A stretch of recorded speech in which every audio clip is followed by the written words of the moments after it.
Week 38, Day 2, Morning Nourishment, Revelation 1:17-18.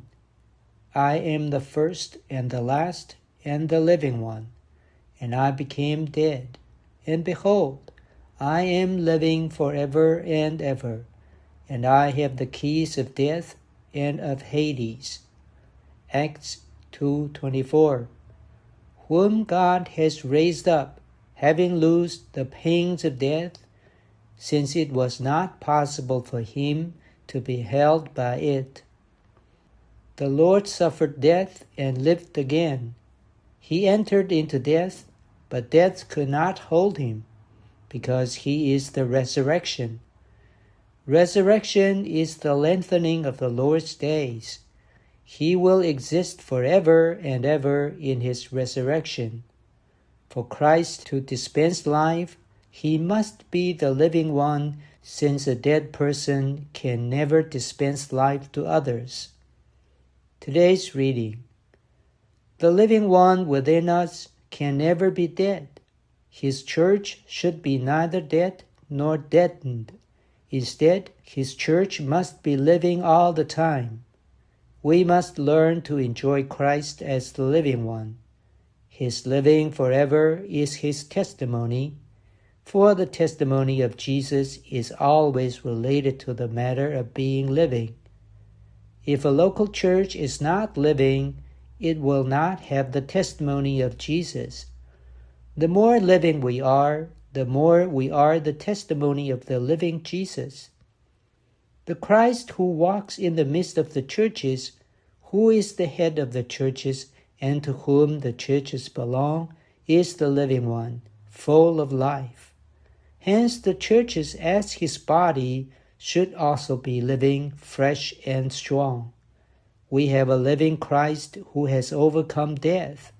Our Christ, who is the resurrected one, is living in us and among us. He is living forever and ever. In the recovery, all the churches should be as living as Christ, full of life and overcoming death. In Acts 2:24-32, Peter spoke concerning the resurrection of the Lord Jesus. Peter said that God raised up Jesus. In 10:40 and 41, he said the same thing again, but added, he rose from the dead. Regarding the Lord as a man, the New Testament tells us that God raised him from the dead. Considering him as God, it tells us that he himself rose from the dead. This proves his dual status, human and divine.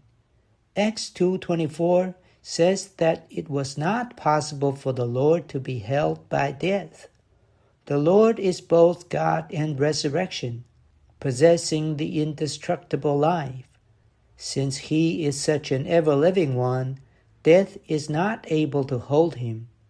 He delivered himself to death, but death had no way to detain him. Rather, death was defeated by him, and he rose up from it. John testifies of Jesus Christ as the one who said that he is the living one and that he became dead but is living forever and ever. This is a word spoken to the churches. Today he is living in the heavens at the right hand of the throne of God, but this is not the point of emphasis. The importance of his being the living one is that he is living in us. He is living forever and is living in us. He told us that today he is still living.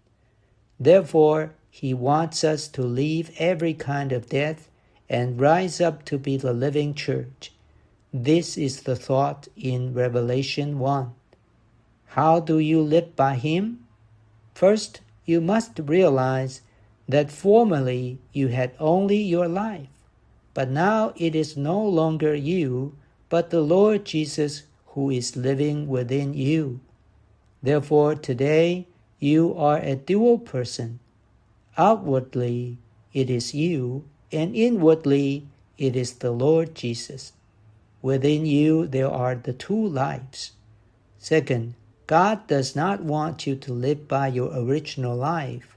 God wants you to live by your second life, which is God Himself. Third, this second life is in your spirit. Thus, if you want to live by this life, you need to live by your spirit. The issue of this living is the church. Therefore, for the church life, we must all live in our spirit, exercising to live by the Lord.